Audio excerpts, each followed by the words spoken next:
আমাদের থেকে 2 ঘন্টা সময় চেয়েছেন। ওনারা বর্তমানে মালয়েশিয়ান গভর্নমেন্টের সাথে ভিডিও কনফারেন্সের মধ্যে একটা সিদ্ধান্ত উপনীত হবে, তখন সেই মেসেজটা 2 ঘন্টা পরে আমাদেরকে জানাবে এবং কি সেই মেসেজটা আমাদেরকে দিবে।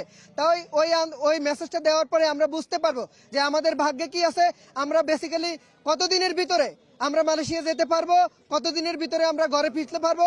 আর আমরা এইটাও মেসেজ দিয়েছি যে আজকে যদি আসিফ নজরুল স্যার আমাদের সাথে দেখা না করেন, আজকে যদি আসিফ নজরুল স্যার আমাদের সাথে সাংবাদিক সম্মেলন না করেন এবং কি প্রেস কনফারেন্স না করেন, আমাদেরকে অবহিত না করেন যে আমাদের ভাগ্যে কি আছে, আমাদেরকে নিয়ে কেন এত রম তামাশা করা হচ্ছে, এর আগে 29 তারিখে আমাদেরকে কেন সময় দিয়ে কেন সেটা আমাদের সাথে সাক্ষাৎ দেয়নি। জি, তাই আমরা এখন 2 ঘন্টার জন্য সুশৃঙ্খলভাবে আমরা রাস্তা অবরোধ থেকে সরে যাব। ওনারা আমাদের কাছে রিকোয়েস্ট করেছেন এবং কি সময় চাইতে 2 ঘন্টার জন্য। তাই আমরা এখন মানববন্ধন থেকে আমরা রাস্তা অবরোধ থেকে মানববন্ধনে দাঁড়াবো।